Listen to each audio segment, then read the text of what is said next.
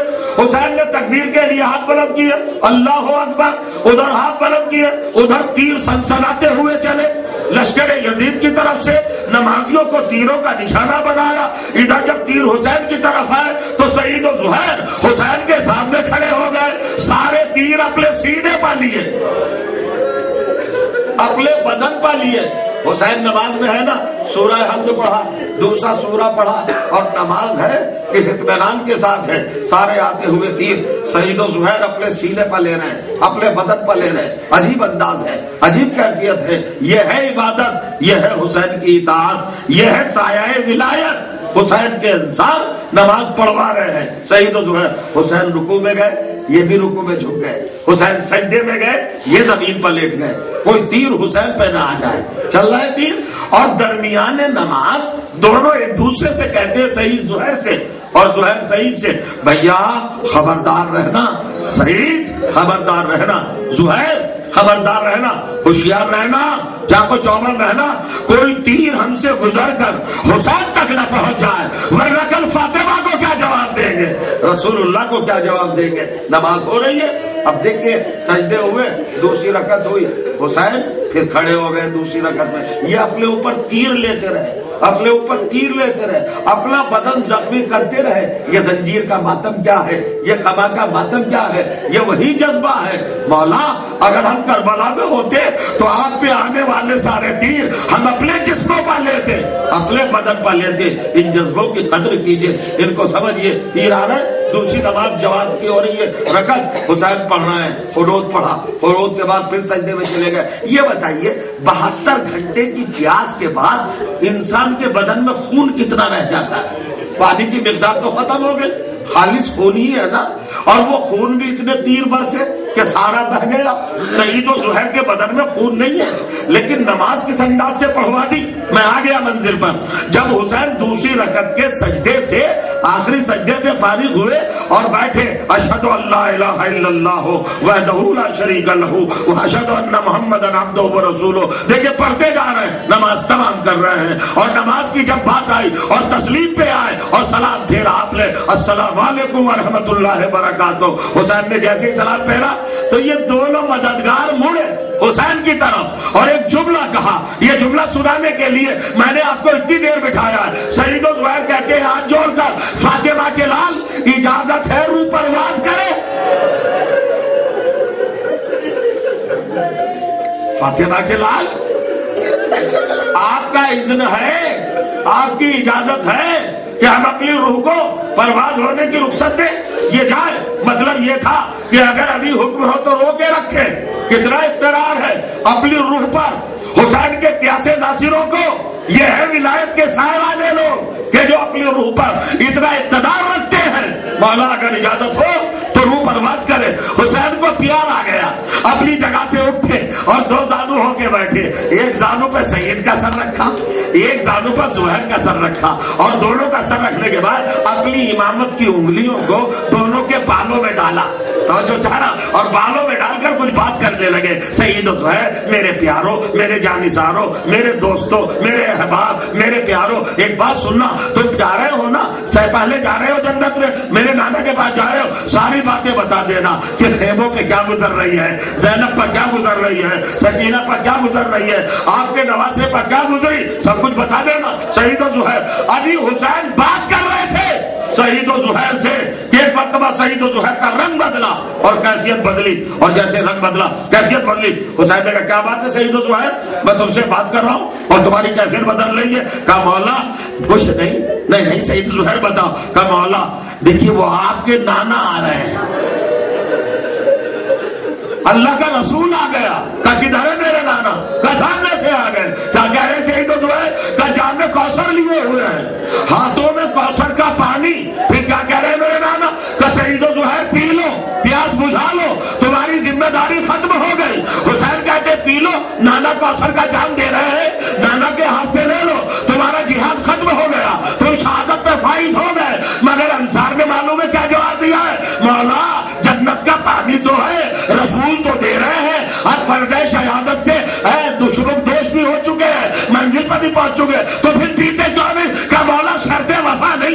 ہم کیسے پانی پیے؟ آپ کا عسکر خیمے میں پیاسا ہو اور ہم پانی پی لیں، سیدانیہ پیاسی ہو ہم پانی پی لیں، سکینہ رو رو کے کہہ رہی ہو چچا جان میں پیاسی ہوں اور ہم پانی پی لیں؟ نہیں مولا، یہ نہیں ہو سکتا، ایسے نہیں کسی طرح ہم انجام دے سکتے، یہ کام نہیں پی سکتے۔ حسین کو اور پیار آیا، اور پیار آیا، پیشانیوں کو چوما، دونوں ناصروں کی، دونوں مددگاروں کی، اس کے بعد پھر رنگ بدلا۔ اب کیا بات ہے سید زبیر کا مولا، اب آپ کے بابا آ رہے ہیں، یہ بھی کے سامنے مولا متقیات تشریف فرما ہے، ہم کو شاباش دے رہے ہیں، ہمارا شکریہ ادا کر رہے ہیں، ہمیں تبریک دے رہے ہیں۔ اچھا، تھوڑی دیر اور گزری، اب کیا بات ہے؟ تو سید زہیر نے کہا مولا اب آپ کے بھائی حسن آ گئے، ہو گئی بات۔ یہ 3 منزلیں ہیں روایت کی۔ اب چوتھی روایت سنیے جو اسی حوالے سے ہے۔ اب کچھ دیر گزری، حسین بات کرتے رہے، میں نے گفتگو رہے، مگر اب کے سید زہیر نے دونوں ہاتھ اٹھائے اور سینے کو پکڑ لیا، اور سینے کو پکڑ کر کبھی پیر پھیلائے کبھی سمیٹے، اور چہرے کا ایک متغیر عجیب کیفیت ہے۔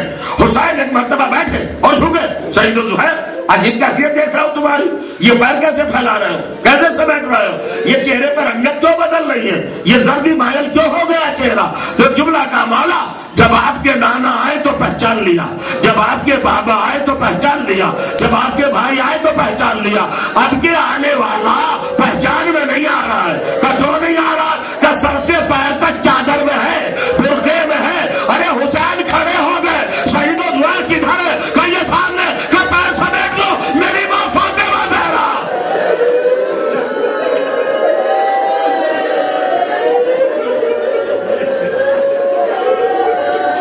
کیا آج بھی شرمائیں گے روتے ہوئے؟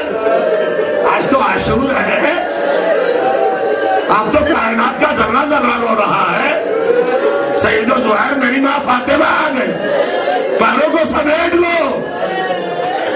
آواز آئی، سید و زہیر تمہارا شکریہ، تم نے میرے بچے کو نماز ظہر اس شان سے پڑھوا دی کہ حسین پر ایک تیر نہ آنے دیا۔ ارے سید و زہیر عصر کے وقت بھی آ جانا، جب میرا بچہ تیروں کے مسلح پر ہوگا۔ ظہر کی نماز ختم ہوئی، سید زہیر نے نماز کے اندر اپنی روح کا نذرانہ حسین کے قدموں پر نثار کر دیا۔ حسین یہ لاشیں اٹھا کر نمازیوں کے سائے میں گنج شہیدہ میں لائے، اور اس کے بعد اب عصر کا معاملہ ہے، عصر کے وقت حسین آ گئے، اور آنے کے بعد جب سلام کیا سیدانیوں کو، تو دیکھیے جب آخری سہارا ہو اور وہ بھی جانے لگے تو کیا گزرے گی، کیا عالم ہوگا۔ بہت ساری روایتیں ہیں، آپ سنتے رہتے ہیں۔ جناب امام حسین نے جب کہا کہ میں جا رہا ہوں بہن، آخری سلام، آخری سلام، آخری سلام، تو روایت کہتی کہ بچی خیمے سے بڑھ گئی اور آنے کے بعد بابا سے لپٹ گئی، اور لپٹ کے ایک جملہ کہتی ہے، بابا کہاں جا رہے ہیں آپ؟ سنیے گا، بچی والے ہونا ذرا دیکھنا نفسیات۔ 4 سال کی 3 سال کی 2 روایتیں ہیں۔ سکینہ بیوی کے لیے لپٹ کے کہتی ہے بابا سے، بابا آپ جا کہاں رہے ہیں؟ کہ بیٹی کہیں نہیں، ابھی آ جائیں گے، جیسی کہنا ابھی آ جائیں گے، سنیں گے آپ، اگر آنسو روک سکتے ہیں تو روک لیجیے گا۔ کہتے بابا کہاں جا رہے ہیں آپ؟ کہ نہیں سکینہ کہیں نہیں، ابھی آ جائیں گے۔ تو مضبوط دامن پکڑ کے کہا، نہیں بابا یہی بات تو میرا چچا بھی کہہ کے گیا تھا کہ ابھی آ جائیں گے، میں جانے نہیں دوں گی، بابا آپ کو نہیں جانے دوں گی۔ سکینہ یہ ضد کیوں ہے بیٹی، یہ اصرار کیوں ہے؟ کہ بابا سیدانیاں اکیلی رہ جائیں گی، پھوپھی اکیلی رہ جائیں گی، کوئی سرپا وارث نہیں رہے گا۔ تو حسین نے بچی کو سمجھانے کے لیے ایک جملہ کا، سکینہ اب تھوڑا سا مصیبتیں اٹھانے کی عادت ڈالو بیٹی۔ کہ بابا سمجھی نہیں، مطلب کیا ہے، اب میں کس کے سینے پہ سوؤں گی؟ اچھا بابا اپنے سینے پہ سنا لیجئے مجھے ایک بات۔ حسین زمین کربلا پر لیٹ گئے، جلتی ہوئی زمین پر لیٹ گئے وہی خیمے کے سامنے، اور سکینہ کو سینے پر لٹایا کہ بیٹی بس لیٹ گئی سینے پر، آج سے ترتیب بدل جائے گی سکینہ، ہے تم اب اپنی ماں کے پاس سویا کرنا۔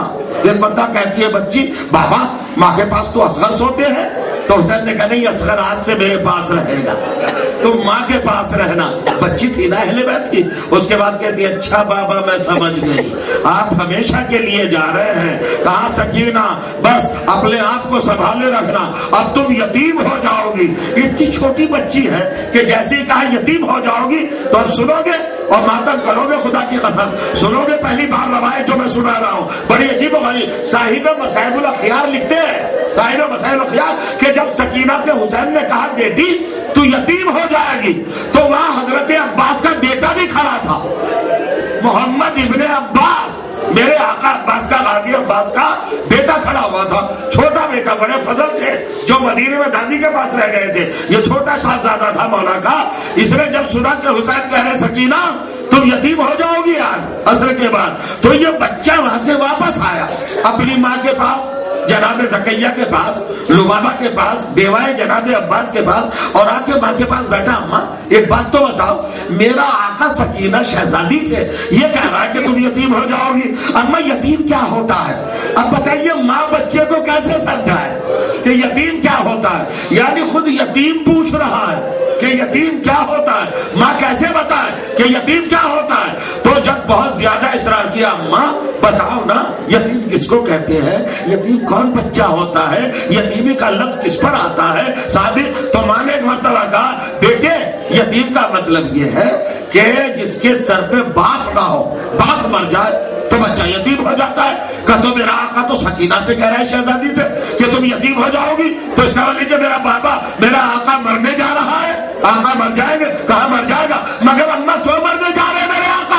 اور دیکھیے بچے کی بات، یہ ہے عباس با وفا کا وفادار بیٹا، غازی عباس کا غازی بیٹا۔ ایک بتا کہتا اماں اتنا بتا دو کہ میرا آقا مرنے کیوں جا رہا ہے، سید و سردار مرنے کیوں جا رہا ہے؟ تو ماں نے ایک مرتبہ کہا لگتے جگر، جب لشکر کا علمبردار مر جاتا ہے تو لشکر کا مالک مرنے جاتا ہے، تو کہتا ہے بچہ اماں اگر علمدار کوئی آ جائے، کوئی بن جائے علمدار، تو پھر تو آقا نہیں جائیں گے نہ مرنے۔ کہ مگر بیٹے علمدار کیسے آئے گا؟ بچہ اٹھا ماں کے پاس سے اپنے باپ کے خیمے میں گیا، وہاں جناب عباس کا ترکش رکھا تھا جس میں تیر تھے، ایک تیر نکالا، کرتے کے دامن کو چاک کیا، تیر کے اوپر پھریرا بنایا، دنا سا علم بنا کے ہاتھ میں لے آیا، لے اماں میں علم بردار بنایا، اماں میں علم بردار بن گیا۔ اور ذرا چل کے کہہ دیجئے آقا سے کہ علمدار آ گیا، آپ مرنے نہ جائے، سکینہ یتیم نہ ہو، سیدانی یتیم نہ ہو۔ جیسے ہی ماں بچے کو لائی اور حسین نے دیکھا تو آنسو نکل آئے علمدار کی شکل میں عباس کے بیٹے کو دیکھ کر، اور عباس کا بیٹا سامنے آ گیا، کہا مولا میں علم بردار ہوں، میں آپ پر جان نثار کروں گا، آپ کو میرے بابا کی قسم آپ مرنے نہ جائیں۔ حسین رکے، محمد آگے بڑھا، جیسی جنگ میں گئے اور حسین نے دیکھا برداشت نہ کر سکے، بچے کے پیچھے پیچھے پہنچ گئے، اور پہنچنے کے بعد بچے کو ہاتھوں پہ اٹھایا، سنیے گا، ہاتھوں پہ اٹھاتے اٹھاتے فرات کے قریب آ گئے، اور ایک مرتبہ حسین نے اپنے دل کو سنبھال کے کہا عباس مبارک ہو تیرا بیٹا علمبردار۔ عباس تمہارا بیٹا علمبردار بن گیا۔ ابھی دکھائی رہے تھے کہ ہرملا کا تیر چلا اور بچہ تیر کا شکار ہوا، حسین آ گئے۔ یہ ہے چھوٹے علمدار کی بات۔ اور بڑے علمدار کی بات سننا، اگر رونا چاہ رہے ہو اور آنسو بہانا چاہتے ہو تو سننا، ابھی ذاکر اول پڑھ رہے تھے نا، سنیے گا، عجیب منزل ہے۔ حسین کے دل کے قریب سب سے زیادہ کون تھا یہ سنیے گا۔ کربلا میں حسین چھوٹے علمدار کو لے کر گنج شہیدہ میں آئے، محمد کو گنج شہیدہ میں دوسرے شہیدوں کے ساتھ آپ نے رکھا اور پھر واپس آئے اور اب حملہ کیا حسین نے۔ روایت کہتی ہے حملہ کرتے کرتے لشکر کو کوفے کی دیواروں سے ٹکرا دیا۔ میں کتاب کا حوالہ دے رہا ہوں، شہادت عظمیٰ کراچی سے لکھی گئی ہے، وہ علی شاہ زیدی کی کتاب ہے شہادت عظمیٰ۔ لوگ کہتے ہیں نا 20,000 کا لشکر تھا اور 40,000 کا لشکر تھا، انہوں نے لکھا ہے 27 لاکھ کا لشکر تھا۔ اور سبق میں بھی آتا ہے کوفے کا اور کربلا کا فاصلہ 100 کلومیٹر کا ہے، 40,000 کا لشکر کوفے کی دیوار سے نہیں ٹکرائے گا۔ جب حسین نے حملہ کیا تو لشکر کوفے سے ٹکرایا. روایت کہتی ہے کہ حسین کچھ ایسے جلال میں تھے کیونکہ جب حسین پر طنز کیا لشکر نے طنز کیا کیا؟ جب حسین آ کے حجت تمام کر رہے ہیں نا، بتاؤ مجھے کیوں قتل کر رہے ہو، مجھے کس لیے قتل کر رہے ہو، تو دستے عمر سعد نے طنز کیا، حسین یہ باتیں چھوڑو، تم تو بہت بہادر ہو، تم تو بہت شجاع ہو، تم تو بہت طاقتور ہو، اب کیوں نہیں طاقت کی بات کرتے، اب کیوں حجت تمام کر رہے ہو؟ اگر عباس ہو کوئی تو بھیجو، اگر اکبر ہو تو بھیجو، اب کوئی نہیں رہا تو حجت کی بات. حسین پر طنز کیا، خیمے کا پردہ ہلا، زینب کی آواز آئی، ماں جائے طنز کر رہے، ذرا اماں کے دودھ کی تاثیر دکھا دو. جیسے زینب نے کہا اماں کے دودھ کی تاثیر دکھا دو، بھیا انہیں بتا دو فاتح خیبر کا لال کیا ہوتا ہے. حسین نے ذوالفقار کو نیام سے نکالا اور اب حملہ کیا. روایت کہتی ہے تلوار نہیں چل رہی تھی، موت کی چکی چل رہی تھی، سر اڑ رہے تھے، لوگ بھاگ رہے تھے، حسین کی تلوار گھوم رہی تھی، حسین لڑ رہے تھے، کوہنیوں سے خون ٹپک رہا تھا، لڑتے لڑتے آوازیں فوج آ رہی تھی، الامان یا حسین، الحفیظ یا حسین، حسین ہمیں معاف کر دو، حسین ہماری حفاظت کر لو، ہمیں نہ مارو. آخر میں آ کے کہا حسین تمہیں عباس کا واسطہ، حسین تمہیں علی اکبر کا واسطہ. جلال اور بکھر گیا. ارے کمبختو، اب اکبر کا واسطہ دے رہے ہو جب میرے گھر کا چراغ بجھا دیا، اب عباس کا واسطہ دے رہے ہو جب میرے بھائی کے شانے کاٹ ڈالے. یہ کہتے کہتے چلے. اور علامہ کفایت حسین مرحوم اپنی کتاب میں لکھتے ہیں کہ حسین وہاں پہنچے جہاں خدا کسی بھائی کو نہ پہنچائے. فرات کے کنارے پہنچے، رکاب نے پیر بلند کیا اور کہا عباس تمہیں شکوا تو نہیں بھیا کہ میں نے تمہیں جنگ کی اجازت نہیں دی، تو اٹھو اپنے بوڑھے بھائی کی جنگ دیکھو، اب تک تو میں نے اپنی طرف سے کی، لے عباس یہ حملہ تیری طرف سے. اور حملہ کیا. اب حملہ کرتے کرتے وہاں پہنچے جہاں خدا کسی بات کو نہ پہنچائے. عصر کا وقت آ گیا تھا. حسین کو دیکھا، نماز کا وقت یاد آیا، علی اکبر کے قریب پہنچے اور گھوڑے سے اتر کر اس نشیب میں آئے، اکبر کے لاشے کے قریب بیٹھے اور پیار کر کے جملہ کہا، لختے جگر اذان نہیں کہو گے، عصر کا وقت آ گیا. ارے باپ نماز پڑھے گا، آخری اکبر اذان دو نا. یہ کہہ کے حسین پلٹے. اب جو پلٹے چاروں طرف سے لشکر نے گھیرا. اب حسین نے پھر حملہ کیا. جب حملہ ہوتا رہا حسین ظالموں کو مارتے رہے. قیامت تک یوں ہی جنگ ہوتی رہتی. ایک مرتبہ آواز آئی، یا ایتھا النفس المطمئنہ، اطمینان والے نفس، بس اب خدا تیرا منتظر ہے، بس حسین بس اب واپس آ جا. آسمان کو دیکھا، انا للہ و انا الیہ راجعون، اتنا کہا، تلوار کو نیام میں رکھا. بھاگی ہوئی فوج پلٹی. جس کے ہاتھ میں پتھر تھا اس نے پتھر مارا، جس کے ہاتھ میں نیزہ تھا اس نے نیزہ مارا، جس کے ہاتھ میں تلوار تھی اس نے تلوار ماری. ایک کمینے نے حسین کے سر پہ پتھر مارا، ایک لعین نے زہر میں بجھا ہوا تیر حسین کے حلق میں مارا، حلق کے اندر لگا. غور کریے گا، حسین ٹیورا گئے زین فرس پر. ایک نے گرز مارا، حسین تھرا گئے اور اب زین سے زمین کی طرف آنے لگے. مگر وہ ذوالجنا، عجیب منزل ہے. جب ذوالجنا نے دیکھا کہ میرا سوار میری زین سے گرنا چاہتا ہے تو اب یہ روایت کہتی ہے کہ گھوڑے نے اپنے چاروں پیر پھیلا دیے، آگے کے پیر آگے کی طرف اور پیچھے کے پیر پیچھے کی طرف، اور اپنے شکم کو زمین سے ملایا اور حسین کو زمین سے قریب کر دیا اور ایک جملہ کہا، فاطمہ کے لال آہستہ سے اتر جائیے، بڑے تیر لگے ہیں. اور پھر دوسرا جملہ کہا، اگر اجازت ہو تو مدینے میں نانا کے روزے پر پہنچا دوں.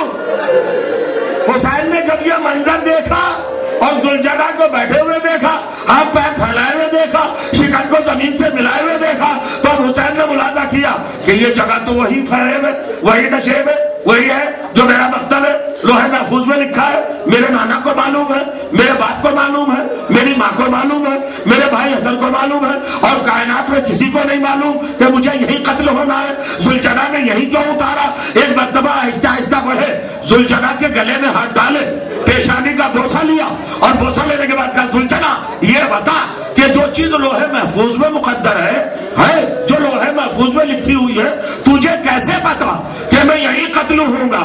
گھوڑے نے اپنی ٹانپوں کو اٹھایا اور زمین پر مارا اور ایک مرتبہ آنکھوں میں آنسو آئے اور حسین سے بولا، مولا رات جب بہت ہو گئی، آپ خیموں میں عبادت کر رہے تھے، میں اکیلا بیٹھا ہوا تھا، تو ایک بی بی آئی اور اس بی بی نے میرے لگام کو کھولا، آگے آگے چلی، میں پیچھے پیچھے چلا، وہ بیوی مجھے یہاں لے کے آئی اور یہاں آنے کے بعد مجھ سے کہا ذوالجنا یہ حسین کا مقتل ہے۔ کہ پھر کیا کیا انہوں نے، ان بیوی نے کیا کیا؟ تو ذوالجنا کہتا ہے مولا اب آگے نہ پوچھیے کیا کیا۔ کہ نہیں ذوالجنا بتا۔ کہ پھر ان بیوی نے یہ کیا کہ اپنے سر سے چادر اتاری، اپنے بالوں کو پریشان کیا اور اس جگہ کو بالوں سے صاف کیا اور کہا ذوالجنا میں فاطمہ ہوں، میرا لال یہی ذبح ہوگا۔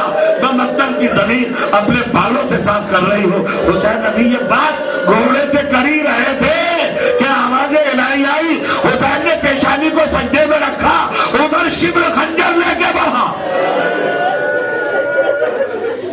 بہت سے نام سنے ہیں، بس 1 منٹ کی بات ہے، تمام ہو رہی ہے مجلس۔ آپ نے حسین کے نام سنے، سید شباب اہل جنہ، ریحانۃ الرسول، فرزند رسول، ابن رسول، امام، شہید، سید الشہداء، بہت سارے نام ہیں نا۔ ایک نام ہے المذبوح من القفا، ایسا ذبح کیا ہوا جو پسے گردن سے ذبح کیا گیا۔ حسین کا گلا آگے سے نہیں کاٹا گیا، پسے گردن سے، چونکہ گردن میں ہوتی ہیں ہڈیاں، خنجر سے تکلیف پہنچانا مقصود تھی۔ اور شبر نے جس خنجر سے حسین کو ذبح کیا ہے نا، علامہ ناصر الملت لکھتے ہیں کہ اس کو ایک بڑے پتھر پہ پہلے پٹخا تاکہ وہ کند ہو جائے، اس کی دھار کند ہو جائے، چلتے میں تکلیف ہو۔ اب حسین پر ضربتیں لگائی، کتنی ضربتیں لگائی کیا عالم ہے، سنیے گا۔ بس 2 روایتیں میں آگے پڑھتا ہوں۔ ایک روایت تو یہ ہے جب حسین گھوڑے سے گر گئے اور شبر حسین کی پشت کی طرف چلا خنجر لے کر اور آپ کی گردن کو ذبح کرنا شروع کیا، تو 2 راہگیر مسافر ادھر سے بڑھے اور حسین کے خیمے کی طرف سے گزرے۔ ایک دوسرے سے کہتا جا رہا تھا لو بھائی پنجتن پاک کا بھی خاتمہ ہو گیا۔ سکینہ دروازے پر باپ کی منتظر تھی ہی، جب یہ آواز سنی تو خیمے میں آئی اور اپنی پھوپھی سے کہا پھوپھی اماں میں یتیم ہو گئی۔ کہ سکینہ تجھے کیسے پتا؟ کہ میرا بابا مارا گیا۔ کہ سکینہ کیسے پتا چلا؟ کہ ابھی 2 مسافر جا رہے تھے کہ میرا بابا گھوڑے سے گرا دیا گیا اور کوئی بچانے والا نہیں ہے۔ اماں کیا میرے بابا کو کوئی بچائے گا نہیں؟ کبھی بھی کوئی ہے ہی نہیں، بھائی ہے تو وہ غش میں ہے۔ کہ اماں اگر میں جاؤں بابا کو بچا لوں تو میں بچا سکتی ہوں نا۔ کہ سکینہ تم کیسے بچاؤ گی؟ کہ پھوپھی اماں آپ ہی تو مجھے سناتی تھی کہ جب آپ کے نانا تبلیغ پہ جاتے تھے اور فاطمہ 3 برس کی تھی تو ابو لہب ابو جہل کافر پتھر مارتے تھے رسول کو اور ستاتے تھے دن بھر، لیکن اگر فاطمہ باہر آ جاتی تھی تو لوگ پتھر چھوڑ کے بھاگ جاتے تھے کہ اب محمد کی بیٹی آ گئی، اب محمد کو چھوڑ دو۔ اماں وہ تو کافر تھے، یہ تو کلمہ گو مسلمان ہے، اگر میں چلی گئی تو میرے بابا کو چھوڑ دیں گے نا۔ مجھے دیکھ کر جناب زینب رونے لگی۔ سکینہ نے کہا میں جاتی ہوں، قرآن ہاتھ میں لیا، سر پہ رکھا اور آ گئی مقتل میں۔ جیسے ہی مقتل میں آئی تو مقتل میں آنے کے بعد عجیب منظر دیکھا کہ شبر پشت پر ہے اور ضربے لگا رہا ہے۔ سنیے گا کتنی ضربوں میں سر جدا ہوا۔ آپ نے سوچا، مرزا دبیر لکھتے ہیں روایت کی بنیاد پر 17 ضربے لگائی، اور ضربے بھی کس طرح لگائی؟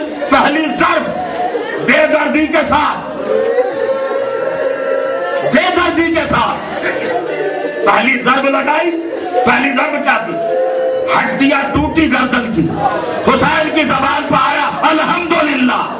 دوسری ضرب لگائی، حسین نے کہا سبحان اللہ۔ تیسری ضرب لگائی، حسین نے کہا ماشاء اللہ۔ چوتھی ضرب لگائی، حسین نے کہا لا حول ولا قوت الا باللہ۔ پانچویں ضرب لگائی فی سبیل اللہ۔ چھٹی ضرب لگائی علی ملت رسول اللہ۔ ساتویں ضربت پر حسین نے شکرا للہ، ایسے ہی اللہ کا ذکر کرتے رہے ایک ایک ضربت پر۔ جب چوتھویں ضربت لگائی تو حسین نے کہا نانا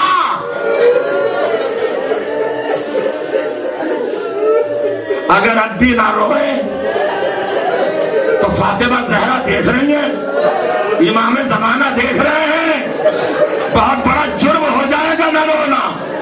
آوازوں کو سینوں میں دبا کے نہ رکھو، رو، فاطمہ کا لال جا رہا ہے، عاشور میں قیامت ہو رہی ہے، اب بھی نہیں رو گے تو ان آنکھوں کا فائدہ کیا ہے؟ پھوٹ جانا چاہیے وہ آنکھیں، اندھی ہو جائے وہ آنکھیں جو حسین پر روئے۔ ضربت چل رہی ہے، جب 14ویں ضربت لگی تو حسین نے کہا نانا۔ جب 15ویں ضربت لگی تو کہا بابا۔ جب ضربت دوسری لگی تو کہا اماں۔ اماں کو پکارا، اب کہتا ہے عجیب بات ہے 17ویں ضربت پہ کس کو پکارا؟ ختم ہو گئی مجلس، میں شہادت نہیں پڑھ پاؤں گا آپ کے سامنے، نہ میرے اندر طاقت ہے، وقت تمام ہو گیا۔ جب 17ویں ضربت لگائی تو روایتیں خاموش تھی، کوئی نہ بتا پایا، چونکہ سکینہ نے روایت نہیں کی تھی، لیکن ایک جگہ روایت ملی، جب آخری ضربت لگائی، برداشت کرو گے؟ اب میری طرف دیکھ کے رونا، میری طرف دیکھنا اور رونا۔ حسین اکیلا، سکینہ سامنے، شمر خنجر میں 16 ضربے لگا چکا، 17ویں ضربت جب لگائی، توجہ چاہا اور ضربت لگانے کا ارادہ کیا، تو اب روایت کہتی ہے حسین نے اپنی طاقت کو سمیٹا، حسین نے اپنی طاقت کو سمیٹا اور سمیٹ کر کوہنیوں کے بل زمین پر بیٹھے، اور جب بیٹھے اور شمر نے ضربت لگائی تو ایک مرتبہ اٹھے اور فرات کا رخ کیا، عباس، اے بھیا عباس، ارے بیرن مارا جا رہا ہے۔ اور زینب کا کیا ہوگا؟ جیسے ہی حسین کے لبوں پر عباس کا نام آیا، سکینہ فرات کی طرف چلی اور آئی، اور آنے کے بعد چچا کے لاشے کے قریب بیٹھی اور سینے پر ہاتھ رکھے اور جملہ کا چچا شرماؤ نہیں، آنکھیں کھولو، میں پانی مانگنے نہیں آئی، ارے میرا بابا مارا جا رہا ہے، لاشا تڑپنے لگا، آواز آئی پسے پردہ، سکینہ میرا عباس بہت خستہ ہے، حسین مارا گیا، الا قتل الحسین بکربلا، الا ذبح الحسین، واہ حسین، واہ حسین، واہ حسین، صحرا کے بال بکھر گئے۔